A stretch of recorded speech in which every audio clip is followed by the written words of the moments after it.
అరే బాబు లోకేష్మా, నీ మాటలు వింటా ఉంటే నవ్వు వస్తూ ఉందిరా. వచ్చి ఇక్కడ జగన్ గారి మీద ఒక పెద్ద సవాలు విసిరి వెళ్ళిపోయావు కదా. మహిళల్ని జగన్ గారు అవమానం చేశారా? భారతి గారు చెప్పాలా సమాధానం? ఆయన పిల్లలు చెప్పాలా? మరి మహిళల మీద మీరు ఇప్పటి వరకు చేస్తున్న ట్రోలింగ్స్ మేమందరం కూడా దాంట్లో బాధితులమే కదా.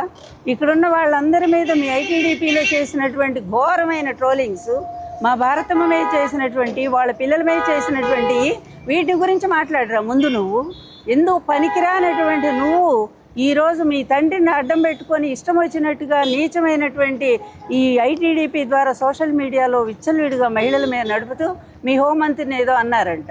మీ హోంమంత్రి ఏ ఒక్క కేసు అయినా పట్టించుకుంటా ఉందా? మహిళల మీద ఇన్ని అత్యాచారాలు, ఇన్ని అన్యాయాలు రాష్ట్రంలో ఎప్పుడూ జరగనంత ఘోరంగా నిమిషానికి ఒక రేపు జరుగుతూ ఉందే. మరి అట్లాంటి వాడిని గురించి మీ హోమ్ మినిస్టర్ ఒక్కసారైనా స్పందించారా? దోషుల్ని శిక్షించారా? మీరా నీతులు చెప్పేది జగన్మోహన్ రెడ్డి గారికి? అలాగే నిన్న కాక మొన్న డిఎస్సి గురించి ఏం మాట్లాడుతున్నావు నువ్వు? సిద్ధంగా ఉన్నానని చెప్పావు కదా.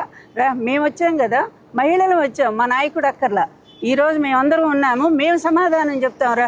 మీరు ఇచ్చినటువంటి జీవోలే ఎంత దారుణంగా మీరు మోసం చేశారో. ఎక్కడైనా ఎంట్రన్స్ లేకుండా క్రీడల్లో కూడా ఇస్తారా పోస్టు? నువ్వే చెప్పాలా. అవుట్ సోర్సింగ్లో వాడిని తీసుకెళ్ళి ఫస్ట్ ర్యాంక్ ఇస్తారా ఎవరైనా సరే?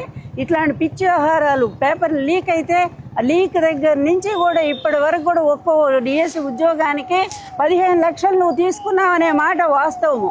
నీ అన్యాయాల మీద వీటన్నిటి మీద మా నాయకుడు జగన్మోహన్ రెడ్డి గారు మాట్లాడితే వివరాలతో సహా బయట పెడితే ఒక్కదానికి కూడా సమాధానం చెప్పకుండా అబ్బా కొడుకులు ఇద్దరు బారిపోయారు.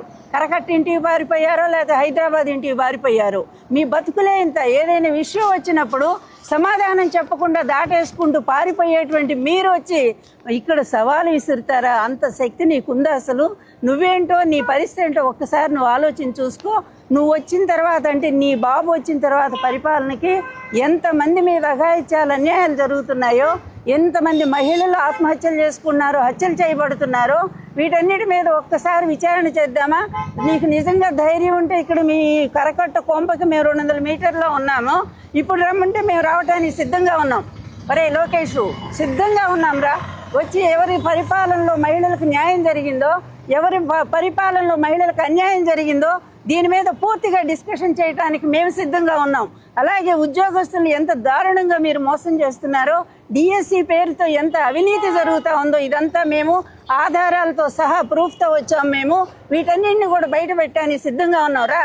ధైర్యం, దమ్ము నీకేమైనా ఉంటే ఎన్టీఆర్ మనవడు మాటి చెప్తావు కదరా నువ్వు. ఎన్టీఆర్ మనవడువా నువ్వు? పిరికివాడివి నువ్వు, ఉత్తర కుమారుడు. అట్లాంటి వాడు వచ్చి మా మీద ఛాలెంజ్ చేయడానికి నీకు కొంచెమైనా సిగ్గుండాలని చెప్పి మేము హెచ్చరిక చేస్తూ ఉన్నాము.